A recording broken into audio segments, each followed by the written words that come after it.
So after this, a little bit, I would like to talk about Gülen movement. Now, within this tradition, the tradition of charity, the tradition of prayer, the tradition of religiosity, we find a prominent figure emerges in 1980s, although he started earlier, but a kind of public figure started in 1980s. This was a man called Fethullah Gülen. He was coming from eastern part of Turkey, but he was doing as a kind of preacher and imam under the Directorate of Religious Affairs, under the Ministry of Religious Affairs. So he was actually a member of the Department of Religious Affairs, if you wish, the department. I use the term that, make it familiar for us. He was a charismatic leader at the very beginning because of for his speeches, for his,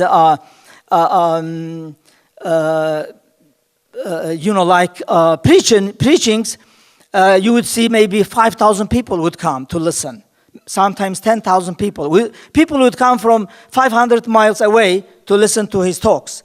He was very emotional, very powerful, very motivating speaker at the same time. He is known, very well known in the area of the Quran. He memorized the entire Quran, which is not easy actually. It's about 600 pages. He has memorized the entire Quran. He was not like a regular religious figure. One of the examples that he was an unruly, the first time he said, Muslims has to establish high schools, not religious schools, but just regular secular high schools. Because in his idea, mathematics is talking about God. Mathematics is talking about God. Physics is talking about God. Chemistry is talking about God. Why we just have a religious schools? So he encouraged Turkish Muslims to establish just regular secular schools.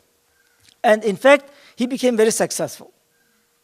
Now, the result of those efforts we see today, this became a movement. According to Le Monde, the French newspaper, it is the largest movement which has Islamic roots, but civic movement in the world today. With approximately adherents of 8 million admirers, adherents, followers. And Gülen is living in the United States, in Pennsylvania. Few years ago, I think maybe 2 years ago, Foreign Policy Journal made a kind of announcement that they would like to choose the best intellectual, the most intellectual Muslim in the world, and Fethullah Gülen was elected, voted as the most intellectual personality. About 500,000 people went to foreignpolicy.com to vote. So that was very interesting. He lives a monastic lifestyle.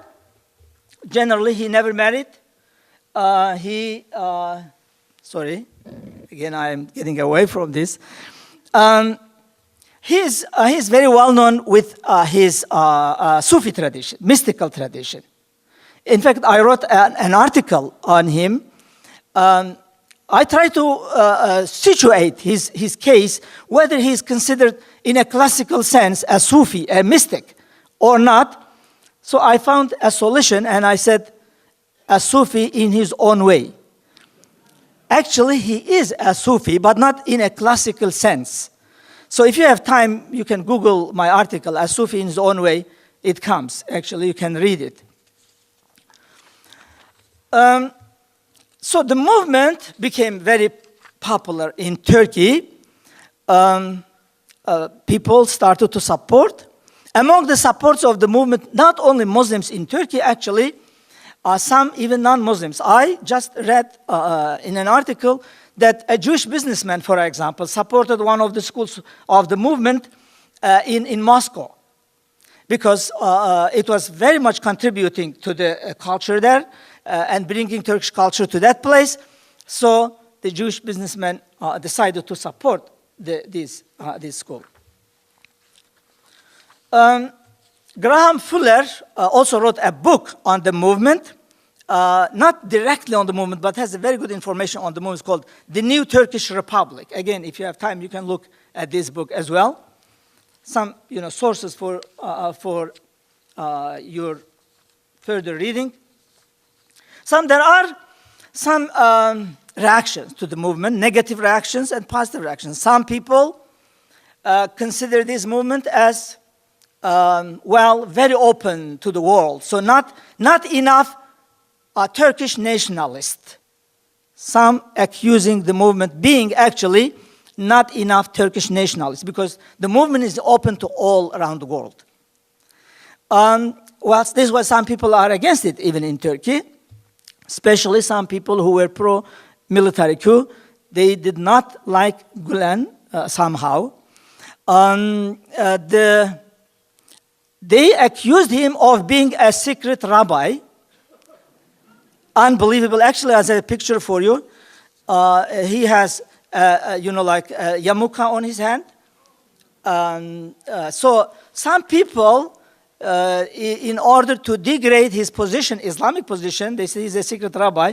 Some people accused him of being a secret cardinal. It's very interesting. So a little bit about the activities of the movement. It has in several areas. One is education. In education, I think, as I said, they have now over 1,000 schools in Turkey and around the world, and schools in over 140 countries. So that's really very interesting. And if really, as we see, it is pro-peace, pro-nonviolence, because Gülen never accepted violence, even in the most violent time of Turkey, when we had, daily about 50 people were killed between leftist and rightist groups. He said, be calm. He would go to people and say, violence is not solution. To do this is not a solution. You can come together, you can communicate. So that's why he promoted interfaith dialogue in Turkey, and then later in the United States, even here also he's promoting interfaith dialogue. So this education, if the generation that are educated in these schools be in this philosophy of nonviolence, I think we have a good promise about future. So I'm hopeful with that regard. Also, they have something in health area, like hospitals in Turkey, and I think several in Africa also. Some aid programs. They have also some aid programs helping the areas that are affected. For example, Haiti, earthquake, etc. And I think even New Orleans, when we had the flood there, this organization sent some aid. In media, the movement became very powerful. Actually, the largest newspaper in Turkey is now related to the Hizmet movement, what's called Hizmet movement, Hizmet, which means service, the movement for service. I think the most visible part and sometimes criticized part of this movement is interfaith dialogue, because the movement in Turkey started this interfaith dialogue in 1990s. Although the seeds of this were in 1980s, but in 1990, it became much more visible when Gülen invited the chief rabbi of Israel to have a meeting with him, and then he went to Vatican and met with Pope John Paul II, and I think these were a great start for Muslims' interfaith dialogue, and Gülen contributed greatly to this. Even today, if you ask minorities, Christian and Jewish minorities, they appreciate this attempt of Gülen that perhaps, I listened from one of them, he said, I remember we were never mentioned during holidays by the Ministry of Religious Affairs. But after Gülen initiatives, now we are receiving greeting cards from the Ministry of Religious Affairs. So that was a good start. Actually, Gülen started that.